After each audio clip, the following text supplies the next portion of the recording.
matin que les ténèbres sont vaincues. Je déclare ce matin que la sorcellerie est vaincue. Je déclare ce matin que le royaume de Dieu est au milieu de nous. Au nom puissant de Jésus. Merci Seigneur pour ta présence. Merci Seigneur. Au nom de Jésus.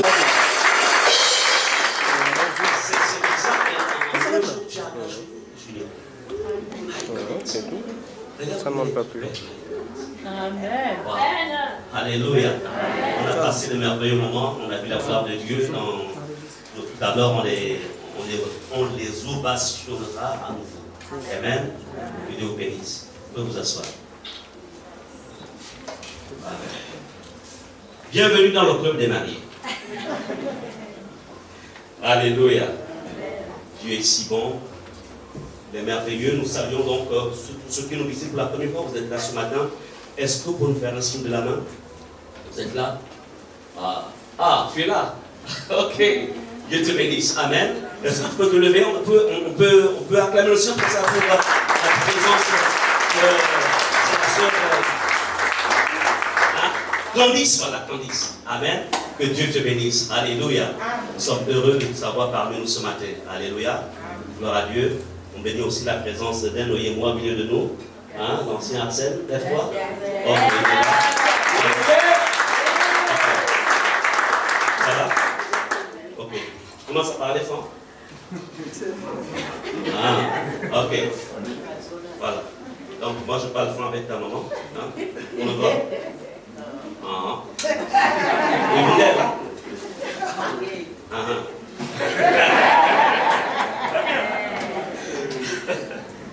Ok. Amen. La joie du Seigneur fait notre force. Amen. Ce matin, nous bénissons donc le Seigneur pour la grâce qu'il nous fait d'être là. Et je voudrais encore une fois, vous remarquerez souvent que, vous savez, l'Église de Jésus, à laquelle nous appartenons, parce que nous sommes membres du corps de Christ, l'Église de Jésus, ce n'est pas seulement nous, ce sont tous ceux qui ont reçu Jésus en esprit et en vérité. Alléluia. Donc à travers le monde entier, l'Église de Jésus est réunie ce dimanche en train d'invoquer, de glorifier, aussi d'écouter le message que Dieu a prévu pour chacun d'entre eux. Mais ce matin, moi, je voudrais vous dire une chose, c'est qu'en fait, moi, je ne peux pas passer un mois sans pourtant, en fait, secouer le monde des ténèbres. Répétez, secouer. Amen. Donc, je ne peux pas passer un mois sans le secouer, parce qu'en fait, nous sommes l'armée du Seigneur. Répétez, l'armée du Seigneur. Amen. Amen. Vous savez, le diable ne connaît pas le langage de la paix, il connaît seulement le langage de la guerre. Répétez, la guerre. Voilà, c'est pas il faut faire la guerre en tout temps. Amen. Et bien, mais ce matin, vous savez, quelqu'un disait que pour mieux adorer, lui, il faut le connaître. Tu ne peux pas adorer ce que tu ne connais pas. C'est pourquoi, en fait, Jésus, s'adressant en fait à la femme, à la femme samaritaine, dira, en fait, vous adorez ce que vous ne connaissez pas. Et Jésus dira plus tard, en fait, l'heure, et il est déjà là, où vous adorerez le Père en esprit et en vérité, l'adoration. Amen. Alors, nous sommes en train, et pour mieux combattre Satan, pour mieux combattre la sorcellerie, pour mieux combattre les démons, il faut aussi connaître comment ils fonctionnent. Amen. Pas besoin de s'initier, la part du lait là. Alléluia. La Bible nous parle de tout. Comment comprendre que Jésus, en fait, il est dans la barque? Non, plutôt, les disciples sont dans la barque.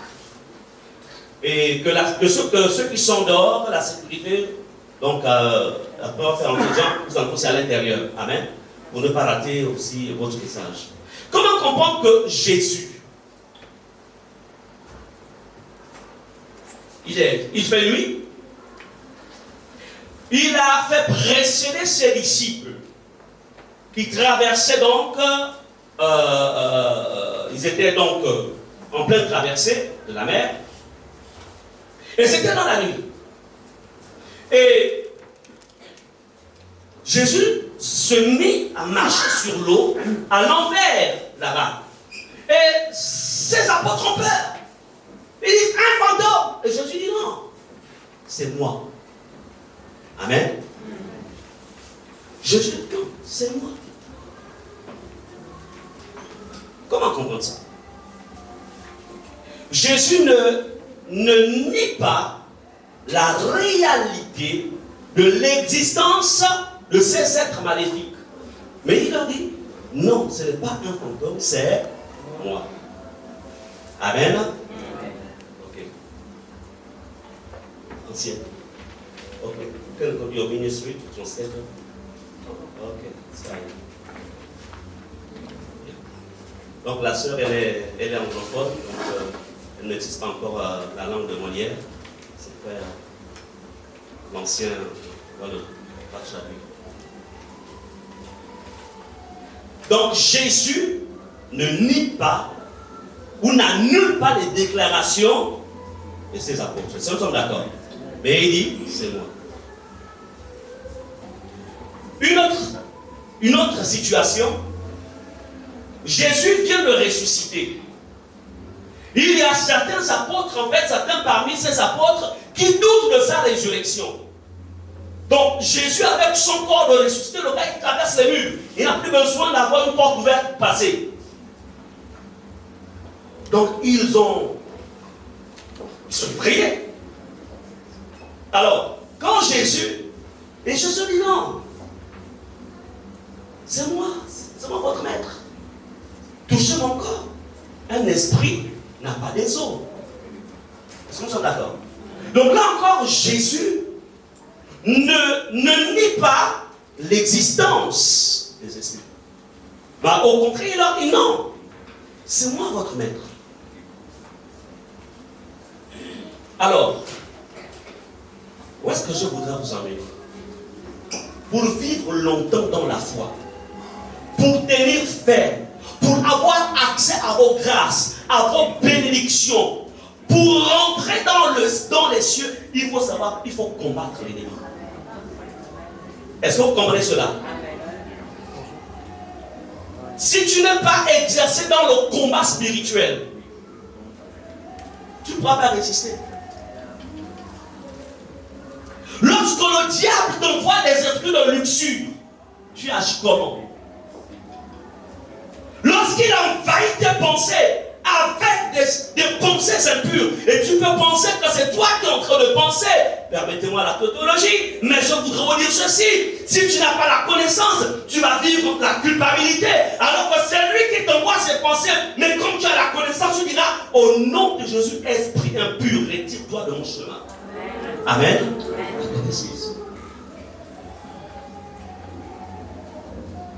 C'est pourquoi ce matin, je vais vous parler de connaître et détruire les lois sorcellaires de ta famille. Je reprends, connaître et détruire les lois sorcellaires de ta famille, ou de ton village, ou de ton quartier. Connaître et détruire les lois sorcellaires. Amen. Est-ce qu'on a entendu le thème? J'ai dit quoi? Connaître et détruire. Voilà. C'est le terme qu'on va développer. Et malheur au diable, malheur à Satan, c'est la même personne. Malheur aux démons, ce sont ses agents. Malheur aux sorciers, là encore, ce sont ses agents. Parce que tu vas être équipé ce matin pour savoir comment les combattre et aussi comment ils fonctionnent, comment l'ennemi fonctionne. Connaître et détruire les lois. L'église qui est le corps de Christ, c'est-à-dire toi, membre du corps de Christ, bien sûr, si tu as donné ta vie à Jésus, c'est pourquoi on ne vient pas dans une église pour être un adhérent d'une communauté, être adhérent d'Ephata. Non, on est adhérent de Jésus-Christ, priant à Ephata. Est-ce qu'on voit la différence? Nous sommes adhérents de qui? Priant où? Parce que Ephata ne sauve pas. Mais c'est Jésus qui sauve.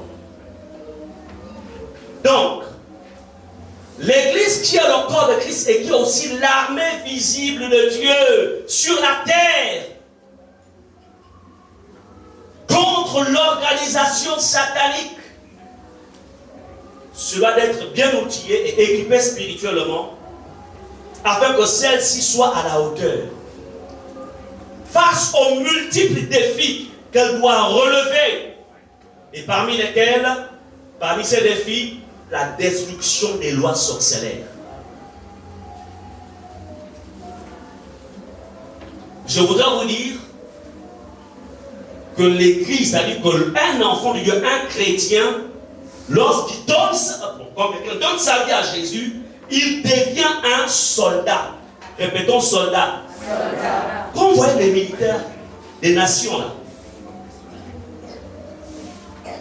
nous sommes des militaires, mais des militaires spirituels. Amen. Tu dois avoir ça dans ton esprit. Tu es un soldat de Dieu. Si tu ne le réalises pas, mais l'ennemi, lui, le réalise. C'est pourquoi il te met des pièges. Pourquoi? Mais c'est une manière pour lui de combat parce qu'il sait que tu es un danger. Répète, je suis un danger. Oui.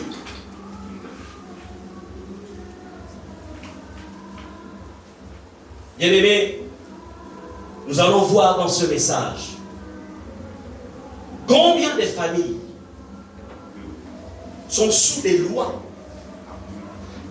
Et on va voir qu'est-ce qu'on appelle loi sorcellaire. Combien de personnes vivent une vie sans savoir qu'elles sont sous des lois? Combien de nations, combien de quartiers même sont sous des lois? Bien-aimé, Église, lorsque la vie Zoé, répétons la vie Zoé, lorsqu'elle vient en nous, parce qu'on a fait de Jésus son sauveur et son Seigneur personnel, dans le programme de Dieu, une fois la vie Zoé s'est installée en toi, dans le programme de Dieu, il doit se manifester dans sa vie, cette vie Zoé doit apporter des choses palpables et durables. Il doit y avoir un changement. Un changement d'abord sur le plan spirituel. Et ce changement sur le plan spirituel dans ta vie, qui ensuite va se traduire par un changement extérieur. Amen. C'est pourquoi la Bible dit que tout est pur pour ceux qui sont purs. Parce que je possède la pureté en moi, quand je touche cette bouteille et que je déclare, je te rends pur, elle devient pure. L'eau devient pure. Pourquoi? Parce que je porte la pureté en moi. La vie Zoé en moi rend pure toutes choses.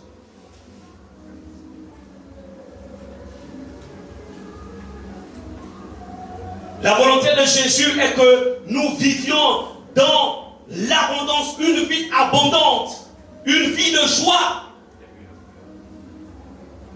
une vie de paix, la vie abondante.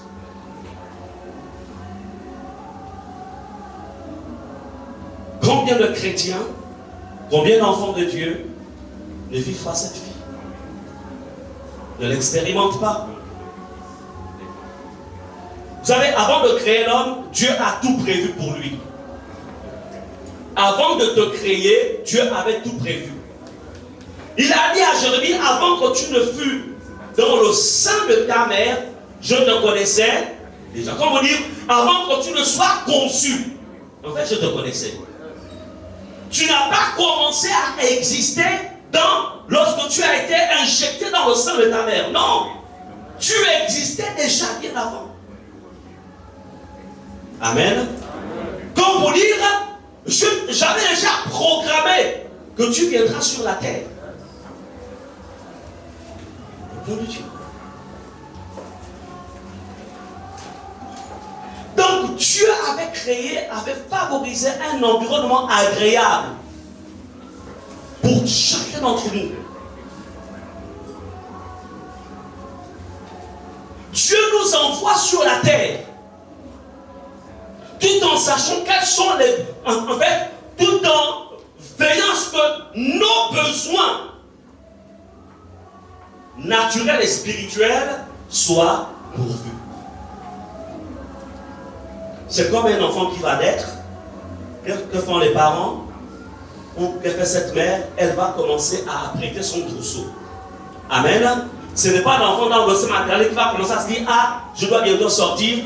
Ben, il faut que... Non. Les parents s'apprêtent.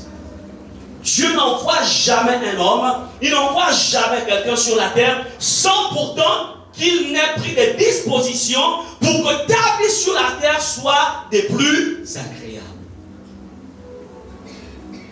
La question: pourquoi ce bonheur n'est-il pas manifeste? Pourquoi? Donc comprenons que Dieu a tout prévu. En ce qui concerne ta vie, Dieu a tout prévu. Bien aimé, je voudrais... La question ici, je voudrais définir succinctement ce que signifie la vie sauvée de Dieu. Tous ceux qui ont reçu Jésus portent une vie. En fait, nous ne vivons plus de la vie humaine, mais nous vivons à partir de la vie sauvée. Et la vie sauvée, c'est quoi? Ça vient du grec, c'est un mot grec qui signifie la vie éternelle. Quand Jésus dit, en fait c'est la vie de Dieu, quand Jésus dit: je suis le chemin, la vérité et la vie, c'est la vie sauvée. Alléluia. Et cette vie, elle vient en toi, elle s'établit en toi. Je ne vis pas de la vie humaine, parce qu'un être humain, un homme naturel ne peut pas passer 10 ans sans aller avec une femme quand il est normalement constitué. Sauf si on l'a castré. Est-ce que vous êtes d'accord? Il n'y a que la vie sauvée. C'est la vie sauvée qui fait en sorte que face à la tentation de la fornication ou de l'adultère, en fait, tu ne réagis pas. Pourquoi? Parce que la vie sauvée en toi, en fait, elle est supérieure à la vie naturelle, aux besoins naturels. La vie sauvée. Alléluia. C'est la vie sauvée en toi qui, face aux puissances des ténèbres, face aux esprits méchants, quand tu ordonnes le nom de Jésus, je te chasse. Il fuit. Pourquoi? Parce que c'est la vie de Dieu en toi. La vie sauvée qui s'exprime. Et les esprits reconnaissent cela. Et disent: waouh, ça c'est un être assez spécial. Il n'est pas comme tout le monde. Retirons-nous. Alléluia. La vie sauvée. Je n'ai pas dit qu'il faut être pasteur. Je ne sais pas si vous connaissez un passage où Jésus a dit: voici les miracles accompagneront les pasteurs, les prophètes, les docteurs, les apôtres. En mon nom, ils chasseront les démons. Vous connaissez ce passage? Il a dit: voici les miracles qui accompagneront tous ceux qui auront cru. Comme pour dire, tous ceux qui auront reçu la vie sauvée en eux. Alléluia. C'est pourquoi, ne vous en faites pas. Nous sommes toujours là pour vous servir. Mais ne dépendez jamais de nous. Ni de moi, ni du pasteur Muriel, ni des anciens. Dépendez de qui? Jésus. Alléluia. Mais nous sommes là, on a été suscités pour vous former, pour vous donner quelque chose. Mais vous devez dépendre de qui? De Jésus. Amen. C'est pourquoi on vous enseigne. Ça ne veut pas dire que quand tu passes des temps difficiles, bon, le pasteur dit: donc tu dépends de lui, donc je vais suivre ce que je suis là. Ce n'est pas ce que ça veut dire. Amen. Tu as prié, tu as gêné, mais ça ne passe pas toujours, mais tu appelles ton pasteur. Amen. Voilà, et ensuite on vient réactiver, on va dire, quelque chose en toi pour que tu ailles plus loin. Amen. Voilà, parce qu'il faut toujours préciser comme ça, parce qu'à un moment, le pasteur a dit: non, nous sommes là pour... On a été établis, c'est pour vous servir. Amen. Donc, dans Jean 5, 24, Jean 5, 24, il dit: car comme le Père a la vie en lui-même, ainsi il a donné au Fils d'avoir la vie en en lui-même. Comme le Père a la vie en lui-même, ainsi il a donné au Fils d'avoir la vie en lui-même. Et moi je dirais, puisque le Fils de Dieu, de qui nous dépendons, a la vie, il nous a aussi transmis la vie. À qui? À son Église. Amen. Mais bien aimés, on va dire, les dispositions statutaires sont là. Mais cependant, il y a des choses qui empêchent que nous puissions expérimenter le contenu de cette vie. Et l'une des choses qui empêche d'expérimenter le contenu de cette vie, ce sont les lois et les ordonnances établies dans les familles. C'est pourquoi ces lois doivent être brisées pour que ta vie porte du fruit une fois que tu es né de. Une loi qui n'est pas brisée continuera à t'attaquer. Amen. Ouvrons ensemble Matthieu 10, verset 34. Matthieu 10, verset 34. Et le verset 36. Écoutez ce que notre maître dit. Il dit: ne croyez pas que je sois venu apporter la paix sur la terre. Je ne suis pas venu apporter la paix, mais l'épée. Alléluia. Qui parle là? C'est Jésus. Il dit: vous êtes mon église. Vous êtes de ceux qui ont cru en moi. Mais comprenez que je ne suis pas venu apporter la paix. Ce n'est pas le temps de la paix. C'est le temps de la guerre. Parce qu'on parle de l'épée, on parle de la guerre. Tu ne peux pas être un chrétien vainqueur si tu ne sais pas comment on mène la guerre.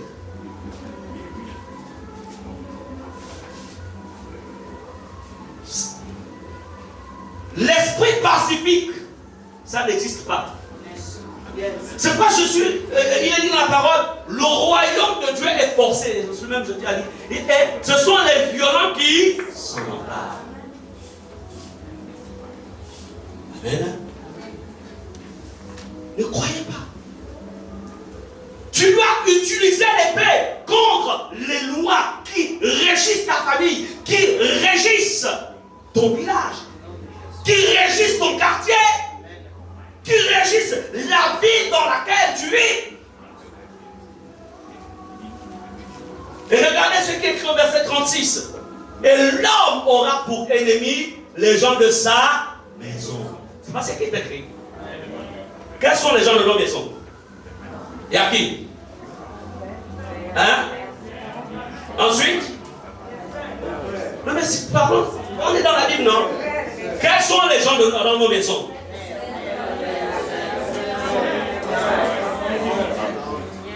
Donc, pour dire que lorsque dans la maison, papa est sorcier, Jésus dit, sache que il devient en fait ton adversaire. Est-ce qu'on est d'accord? Non mais on ne va pas spéculer. Il a dit que l'homme aura pour ennemi. L'homme là c'est qui? C'est celui qui a donné sa vie à Jésus. Donc si maman est sorcière, vampireuse, Jésus dit, tu auras pour ennemi les gens de ta. Même si ton mari est sorcier, sache qu'il devient ton adversaire sur le plan spirituel. Et si tu ne connais pas la guerre, il va te sacrifier. Parce que dans ce monde-là, ça n'existe pas. L'amour n'existe pas. Quand son maître dit, je la veux. Est-ce qu'on est d'accord? Donc, quand lui-même le maître, il a dit que l'homme aura pour ennemi les gens de ta maison et toi, tu veux prier, tu vis dans la paix. Vous là, tu les démons, les démons, les démons, les démons. C'est pas l'évangile des démons. C'est pas l'évangile des démons. C'est l'évangile de la guerre. Amen. Est-ce qu'on est d'accord? Amen.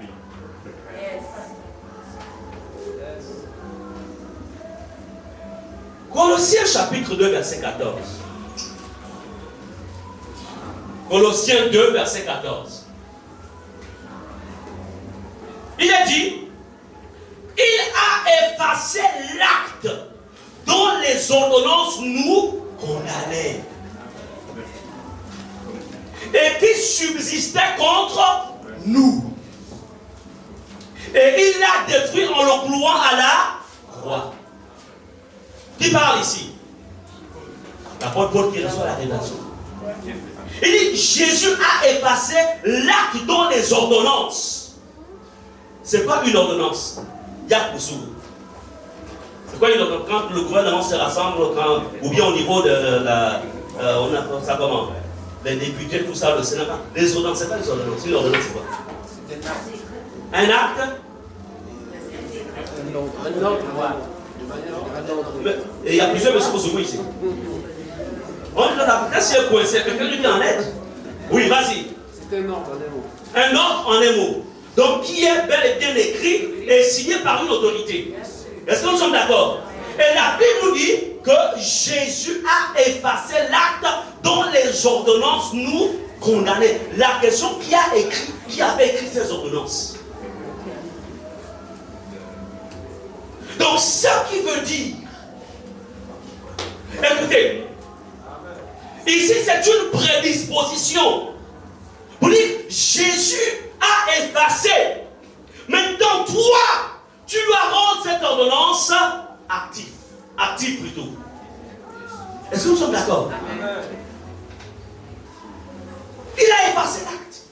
Il faut comprendre qu'il y a des ordonnances dans les familles, il y a des ordonnances dans les quartiers, il y a des ordonnances dans les pays, il y a des ordonnances spirituelles qui régissent les vies, qui sont sur les familles, qui sont sur les clans. Il y a des ordonnances. Mais Jésus, la Bible dit, a effacé. Et toi, tu dois tu dois amener cela en fait. Tu dois faire en sorte, parce que une ordonnance peut avoir été écrite ou signée. Mais entre la signature, le fait qu'elle ait été signée, il faut maintenant, il y a un autre service, on va dire ça comme ça, qui va rendre applicable cette ordonnance. Est-ce que nous sommes d'accord? Amen. Amen. C'est là où maintenant, toi en tant qu'enfant de Dieu, tu interviens. Si tu n'interviens pas, quand bien même il a effacé l'ordonnance qui te condamne va continuer à agir contre toi. C'est pourquoi il faut comprendre que la foi, tu ne peux pas rentrer dans la vie avec Dieu et être paresseux.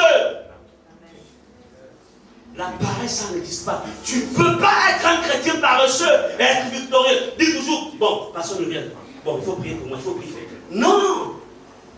Quand on est bébé, on donne le sang, on nourrit.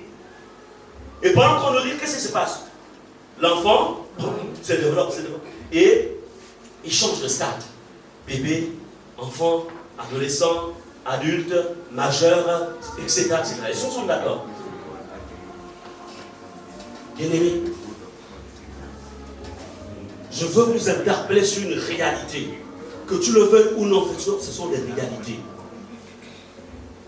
Il y a des ordonnances qui sont établies et qui combattent la vie de plusieurs. C'est pourquoi, dans Romains 8, verset 1 à 2,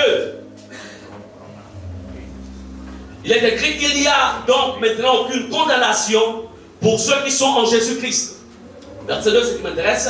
En effet, la loi de l'esprit de vie en Jésus-Christ m'a affranchi de la loi du péché de la mort. Comme vous dites, m'a affranchi de la loi sorcellaire, la loi de condamnation. Amen. Bien, tout ce que vous voyez là, tout ce que je dis là, ce sont des prédispositions, ça existe déjà. Mais, si tu ne les fais pas appliquer, tu vas continuer à vivre une vie en dessous de ce que le Seigneur a prévu pour toi. Qu'est-ce qu'une loi démoniaque? Nous entrons au fur et à mesure, on évolue dans le message. Une loi est un décret spirituel satanique, établi par une autorité mystique, qui sont les agents de ténèbres. Hein. Ce ne sont pas tous qui ont des carolons au visage. Hein. Ou qui sont sous dans des bonjos. Aujourd'hui, il n'y a plus de banja. Ils ont même des villas. C'est-à-dire que c'est une villa, mais à l'intérieur là-bas, c'est vraiment n'importe quoi. Donc, une loi est un décret spirituel satanique établi par une autorité mystique pour diriger, contrôler et gouverner un quartier, un village, une ville, un pays, une personne, une famille. Les lois. La loi met la personne sous une autorité. Elle l'assujettit. C'est pourquoi vous remarquerez, en fait, lorsque quelqu'un est sous une loi, le décret de cette loi a été, on va dire, voté dans le monde des ténèbres. Et lorsqu'une personne est sous une loi, on va voir la suite de notre message. Comment va se manifester la vie de cette personne, la vie des membres de cette famille, la vie des enfants ou des personnes qui vivent dans ce quartier. Remarquez par exemple, quand vous étiez dans un quartier, un certain quartier, vos enfants, vraiment tout allait bien, ils étaient tranquilles, ils n'étaient pas ouverts à la drogue ou au banditisme. Mais il suffit que vous changez de quartier, vous allez dans un autre quartier, et à un moment vous ne reconnaissez plus vos enfants. C'est la loi de ce quartier, la loi mystique sorcellaire qu'il y a sur ce quartier qui est en train de travailler contre le comportement ou l'éducation que tu as donnée à tes enfants. Amen.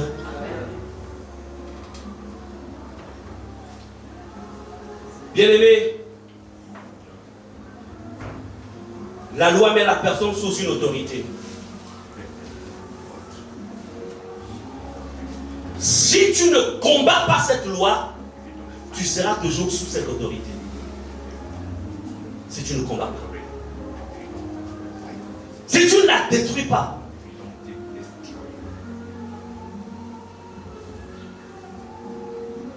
Toute loi démoniaque met quelqu'un sous l'autorité d'un démon.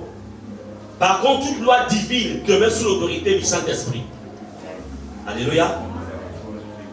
Quand la loi est active dans la vie de quelqu'un, dans un certain lieu, elle est dure, elle est forte. La loi ne connaît pas de négociation. Son travail est de frapper. Quand la loi a été relâchée, par exemple, la loi de la prostitution, vous allez se rendre compte que dans ce quartier, tous les jeunes qui vivent dans ce quartier sont en fait poussés vers la prostitution.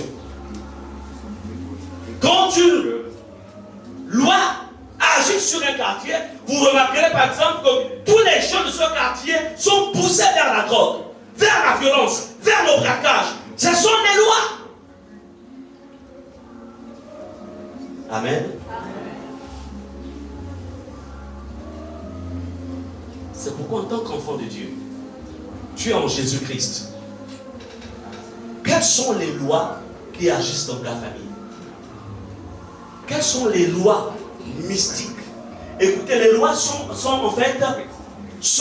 mises en place par en fait une fratrie de sorciers et satanistes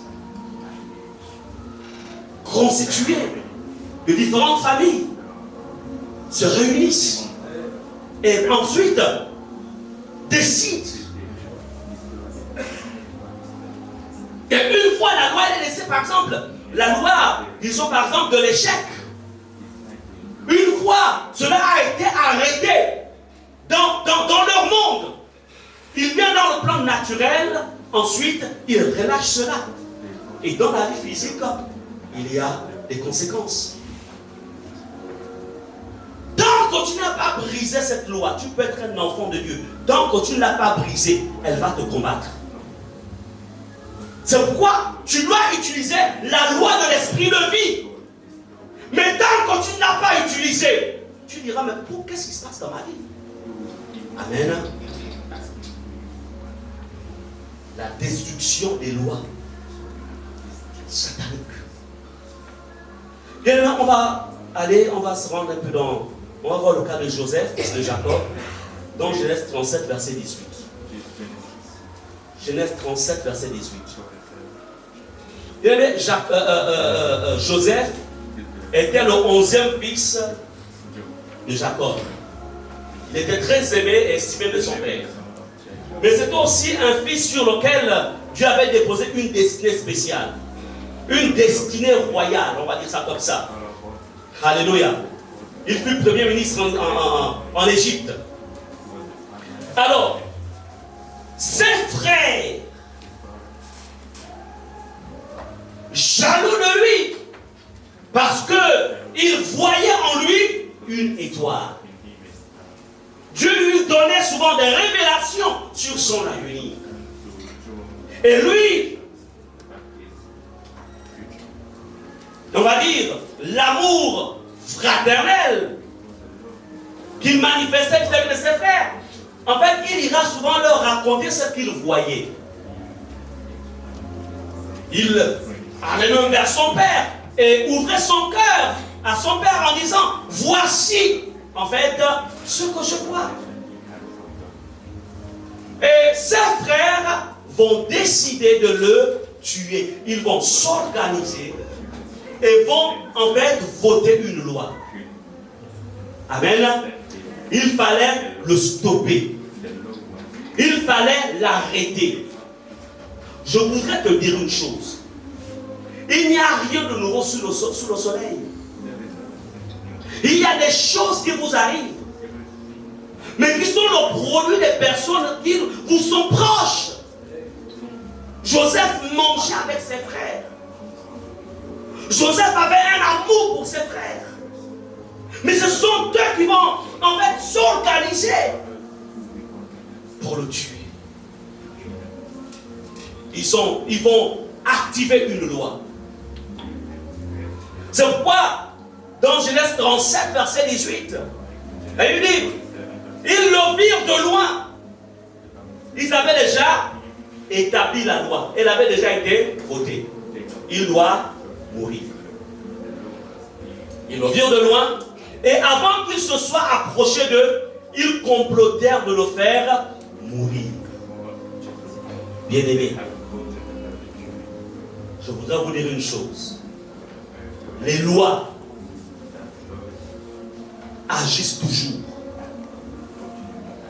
Que sais-tu des lois qu'il y a dans ta famille, dans ton milieu professionnel, dans ton quartier? Les lois. C'est ça votre maison. Hein? On a lu plus haut Jésus qui a dit, vous aurez pour ennemis les gens de votre maison. Là, ce ne sont pas ses frères. Quand quelqu'un n'est pas en Christ dans ta famille, accorde-lui 50% de la confiance. Ne lui accorde jamais 100% de la confiance. Quelle que soit la relation qui vous unit. Il faut, par contre, lorsque quelqu'un est en Christ, la conversion est prouvée. Tu peux donner tes 100% de confiance. Mais tant qu'il n'est pas en Christ, donne-lui seulement 50%. Non, c'est mon frère, c'est ma soeur. On est nés ensemble. On a le même sang. Nous sommes du même village. Non, il ne peut rien me faire. Il ne peut rien te faire. Il est en Christ. Il est converti. Il ne peut rien te faire. C'est bien, il faut continuer à rêver. Le problème, c'est que parfois, beaucoup de personnes pensent que le cœur que toi tu as, d'autres ont ce cœur. Et à partir de là, tu te fais avoir.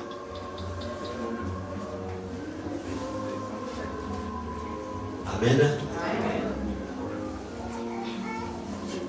Bien-aimé Joseph, 11e fils de son père, étant le plus aimé, son père lui faisait des habits de plusieurs couleurs, manteau de plus que l'autre. Ensuite, le lui répétait.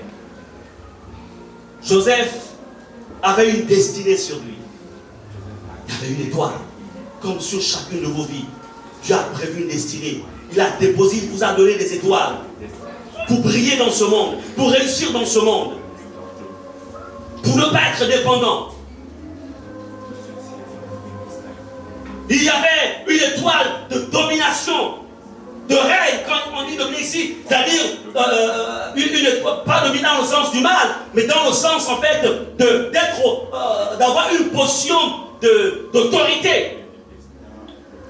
À cause de cela, ces grands frères seront jaloux et vont décider d'empêcher que ce rêve se réalise en voulant me tuer. Quels sont ceux qui se sont réunis, dont tu ne sais pas, qui ont déjà voté des lois dans le monde, de l'autre côté là-bas? Tu ne le sais pas. Quelle est la loi qui agit contre toi? Quelle est la loi qui agit contre ta maison? Quelle est la loi qui agit contre ton mariage? Quelle est la loi qui agit contre ta progression professionnelle?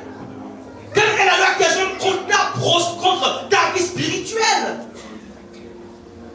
Tu ne comprends pas, un moment tu es engagé avec Jésus, et puis un moment tu baisses. Et quand tu baisses, tu as encore les attraits du monde. Quelle est la loi qui agit? Amen. Bien-aimés, nous sommes dans un monde de guerre. Bien-aimés, plusieurs réunions furent faites contre Joseph.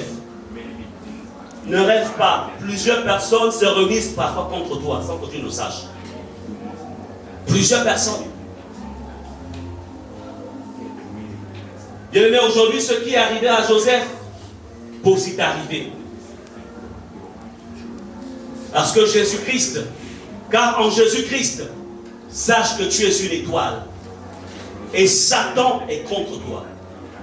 Les sorciers, que tu le veuilles ou non, sont contre toi. Les satanistes sont contre toi. Les agents du diable de ton quartier, de ton village, de ta famille sont contre toi. Et ils se réunissent pour établir des décrets contre toi, que tu le veuilles ou non. Les sorciers dans plusieurs familles voient au loin l'étoile qu'il y a sur ta vie. Comment comprendre que Jésus devait naître à Bethléem? Des mages depuis l'Orient ont fait le voyage. Ils ont repéré l'étoile. Et les mages dont vous entendez là, ce sont des sorciers. Des personnes en fait, c'était des astrologues. Ils n'avaient rien à voir avec le Dieu d'Abraham. Mais ils ont vu au loin l'étoile royale. Mais un roi pas comme les autres. Et qu'est-ce qu'ils ont fait? Ils ont dit, il faut qu'on poursuive cette étoile. Il faut qu'on sache, cette étoile est en relation avec quel enfant qui va naître. Amen. Ils ont suivi quoi? L'étoile. Qui est en train de suivre ton étoile? Qui a suivi ton étoile? Qui? Bien-aimé, toi tu es bon, mais le monde n'est pas bon. Il ne faut pas rêver.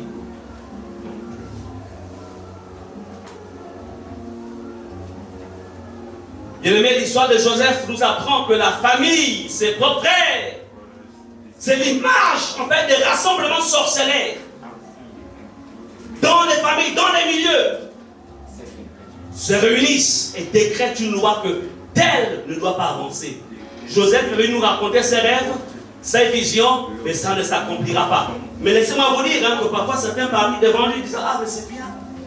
Donc tu as rêvé, donc 11 épis, et puis toi tu étais la 12e qui était debout, et puis on se prosternait. Oh vraiment c'est bien, que Dieu te bénisse.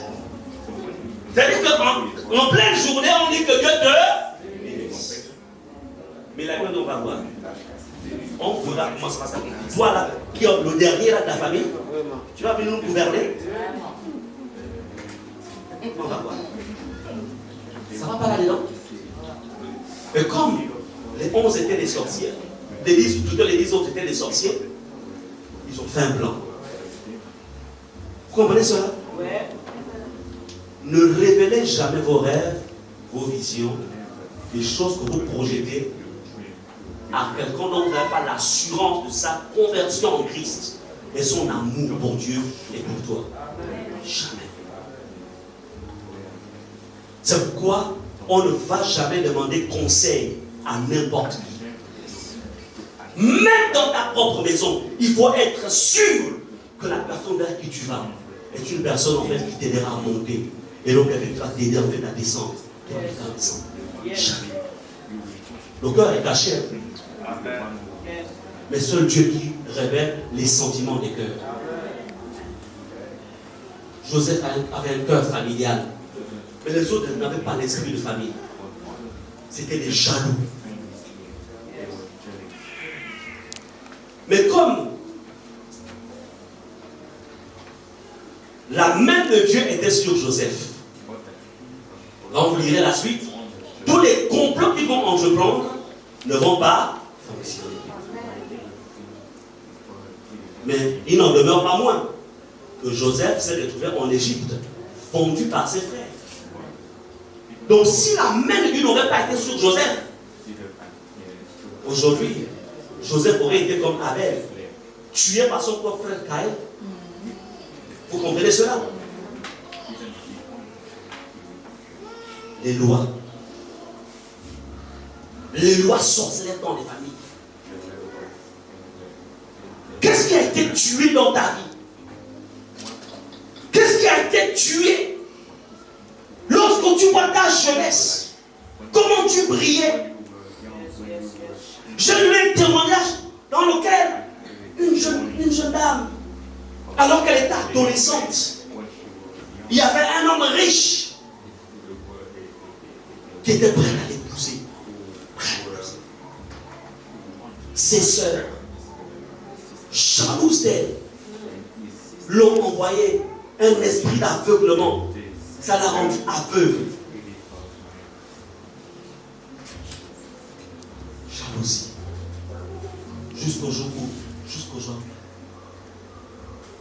Elle est dans la cinquantaine, mais elle n'est pas mariée, elle n'a pas pu faire d'enfant, aveugle. Encore les mêmes sœurs là, se sont mariées.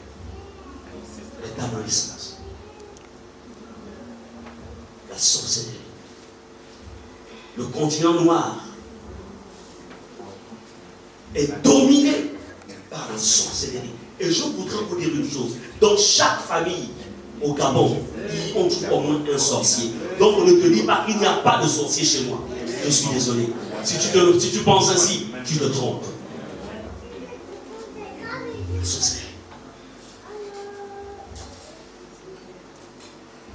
Bien-aimé, sur Joseph, cette loi disait que Joseph ne doit pas vivre ce qu'il nous raconte. Bien-aimé, quand une loi est là, personne ne peut s'opposer à cela si ce n'est que la puissance du nom de Jésus. Alors, découvrons pour les quelques minutes qui nous restent quelques principales ordonnances établies dans les familles. Cela pourra certainement vous aider, parce que je ne suis pas là juste pour faire un discours, je suis là pour vous aider, afin que vos yeux s'ouvrent et que vous sachiez comment il faut combattre, comment il faut annuler ces lois. Amen. Bien aimé, la première loi, il y en a plusieurs, mais j'ai juste retenu quelques-unes. C'est la loi de l'instabilité. Cette loi va t'empêcher d'être stable.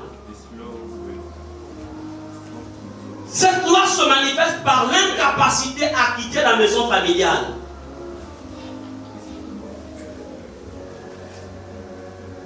Tu pars en mariage, mais tu reviens. Tu reviens dans la maison familiale. Tu peux travailler, mais à un moment, tu perds le boulot, tu repars dans la maison familiale. La loi de l'instabilité. Quand tu vois ça, sache qu'il y a une loi dans la famille qui a été décrétée par les sorciers pour dire que le ventre de cette femme-là, les enfants de cette femme ou de cette maison, de ce village, reviendront toujours à la case de la loi de l'instabilité. Tu as un bon travail, non, c'est pas ce qui te prend, tu démissionnes de ton travail. Tu dis, c'est-à-dire qu'il y a toujours des raisons bénies, quoi, qui t'amènent à claquer la porte et puis, je parle de l'instabilité, la loi de l'instabilité. Et si cette loi n'est pas brisée, elle va continuer à agir. Mais le diable est tellement, en fait subtil, il ne te fera pas, il ne va pas permettre que tu saches que tu es sous une loi. Non. Mais il te dira non, ce sont tes patrons, ce sont tes amis du boulot qui te haïssent, etc. En fait, il peut mettre pas que tes yeux s'ouvrent. Répète, au nom de Jésus. Au nom de Jésus. Je déclare que la loi de l'instabilité dans ma vie est annulée. Au nom de Jésus. Sur moi, sur mes enfants, sur les enfants de mes enfants. Au nom de Jésus. Bien, mais la deuxième loi, c'est la loi du célibat. Je crois qu'il y a un temps pour être célibataire. Mais je crois aussi qu'il y a un temps pour être marié. Parce que c'est le plan parfait de Dieu. Ok, quand on a roulé sa bosse dans le monde, pendant ce temps, le Seigneur te travaille, te modèle, il te forme, etc., il te forge. Et une fois, tu es un homme fait, une femme faite, sur ton chemin, il met un homme. Ou il met une femme. Amen. Mais lorsqu'il y a la loi du célibat, quand ça a été voté par les sorciers du village, par les sorciers de ton clan, par les sorciers de ta famille, bien aimé, les femmes ou les hommes qui sont sous cette loi souvent manifestent une certaine stérilité dans la famille, ne se marient pas.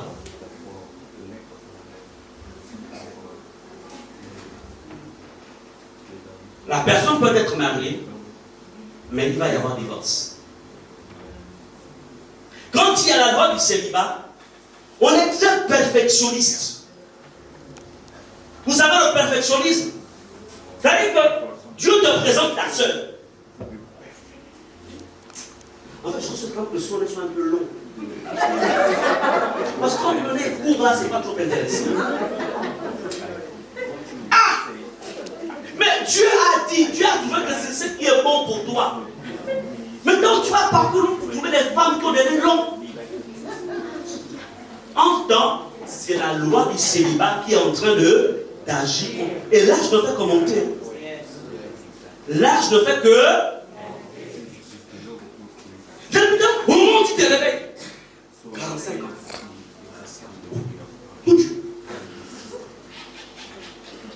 Et ça veut dire que la personne va maintenant commencer maintenant à se fabriquer un avenir. Mais il est trop. Tu as fait passer l'homme ou la femme de ta vie. Et quand on se fabrique son avenir, on a des à peu près.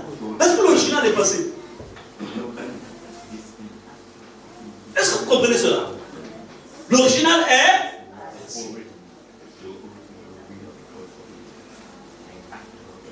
La loi du célibat amène les gens à être compliqués dans les choix du conjoint ou de la conjointe.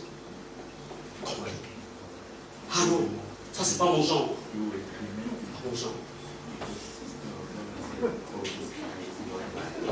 Moi je veux quelqu'un qui mesure 2 mètres. Lui il a 1m35. Moi je préfère quelqu'un qui travaille déjà, qui gagne beaucoup parce que moi je veux quelqu'un qui... Ah! Tu connais les plans de Dieu. Tu ne sais pas que Dieu est celui en fait qui va te prendre, c'est-à-dire au niveau, c'est-à-dire qu'il te prend de la poussière et te fait asseoir avec les grands.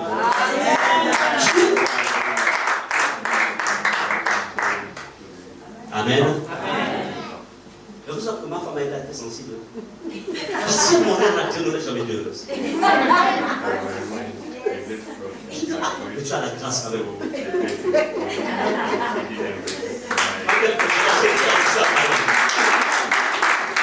Non, elle a été sensible, j'ai été aussi sensible. Amen. La loi du célibat. Dès que l'on quitte le mariage,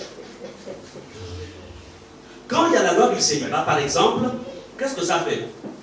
Quand tu es dans le mariage, il n'y a pas de fécondité. Mais quand la personne sort du mariage, la femme va commencer à enfanter. Bien sûr, sur la base d'une vie d'impudicité.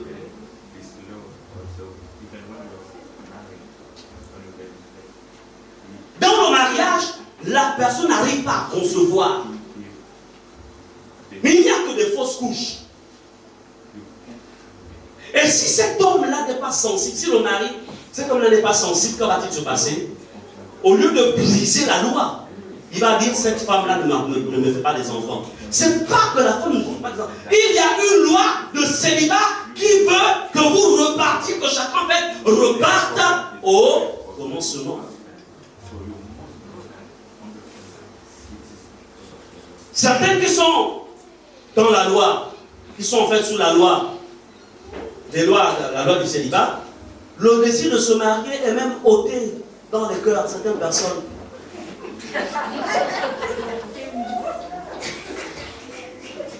Et vous entendez parfois certains qui disent l'homme me sert même à quoi? Dieu qui a fait son coïn, il a dit il n'est pas bon que l'homme soit seul, il dit l'homme me sert à quoi? Vous comprenez cela? Comme aussi à certains hommes, ils sont habitués. Le gars a déjà lavé son linge. Il a déjà se faire son omelette. Il est habitué, le gars. Il sait. Mais... Oh, moi les femmes, non.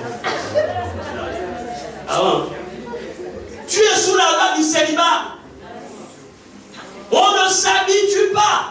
C'est-à-dire, il y a quelque chose dans l'esprit que Dieu a placé dans le cœur de l'homme. Et qu'à partir de 25 ans, il y a quelque chose qui s'active en toi. Tu dois te dire, je dois me marier, je dois me marier, je dois me marier, je dois me marier. Il y a quelque chose.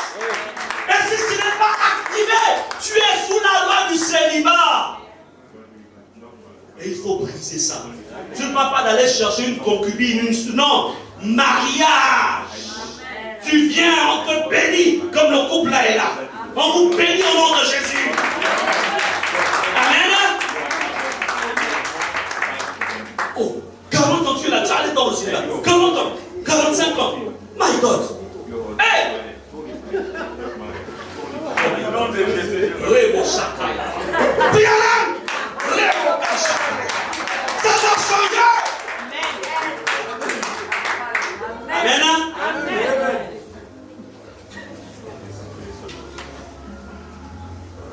Vous savez, je vais vous dire une chose. La meilleure période pour se marier, c'est entre 25 et 30 ans. Et si on est peut-être en retard, si un retard, c'est peut-être 37 ans. Moi je vous dis les bébés. Hey, my God! Bébés. Je me souviens encore. Quand on a fait nos enfants, la nuit, l'enfant veut manger. Donc elle dort. Et je me réveille. Tu dors le biberon. Et alors tu es au travail. Bébé. Des persécuteurs inconscients. Ils t'enlèvent le sommeil. Hey!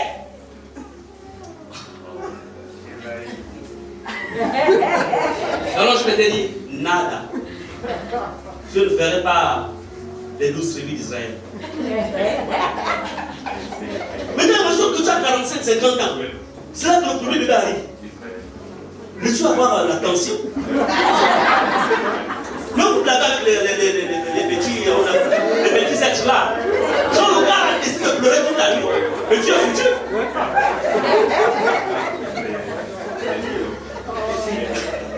Et comme on est en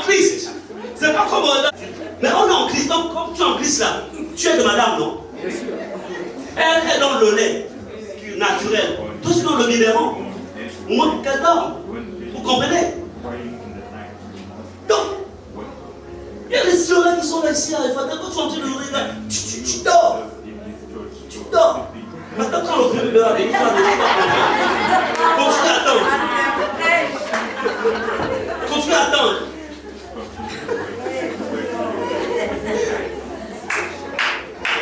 Amen. C'est pas au nom de Jésus. Je déclare que la loi du célibat dans ma vie est détruite. Au nom de Jésus. Au nom de Jésus. Bon, que ceux qui ont les oreilles contents d'entendre ce que l'Esprit dit. Amen. Je ne vais pas prononcer, je ne vais pas donner de nom.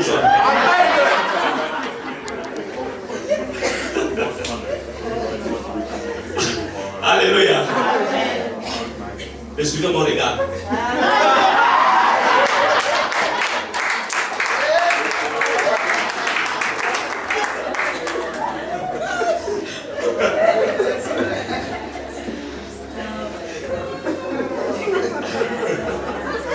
Non, c'est un frère bien, je l'aime bien. Alléluia. Voilà. Amen. Il y a ensuite la loi du veuvage. Bien-aimés, il y a des familles dans lesquelles ils ont établi la loi du veuvage. Bien-aimés, il est anormal qu'une personne devienne très tôt veuve ou veuve. Ce n'est pas le plan de Dieu. Il aurait mieux valu ne pas se marier. Le veuvage précoce est une loi satanique. Comment quelqu'un qui n'a pas de se marier, juste 5 ans ou 10 ans de vie commune, après l'homme s'en va, ou la femme s'en va. Ce sont des lois sataniques. Comme pour lire, elle ira en mariage, il ira en mariage, mais l'homme doit mourir, ou la femme doit. C'est quoi vous devez connaître. Écoutez, observez bien vos familles. Regardez comment, commencez à partir de la 3e génération, l'arrière-grand-père, le grand-père, ensuite vos papa et maman. Commencez avec eux. Qu'est-ce qui les a embêtés? Je vais vous dire une chose, ce qui les a embêtés, si tu n'as pas traité ça, ça va aussi t'embêter. Est-ce que vous comprenez cela? C'est là où la puissance du nom de Jésus doit intervenir. Et cette puissance et son pouvoir est à notre disposition. Amen. Alors, répète au nom de Jésus. Au nom de Jésus.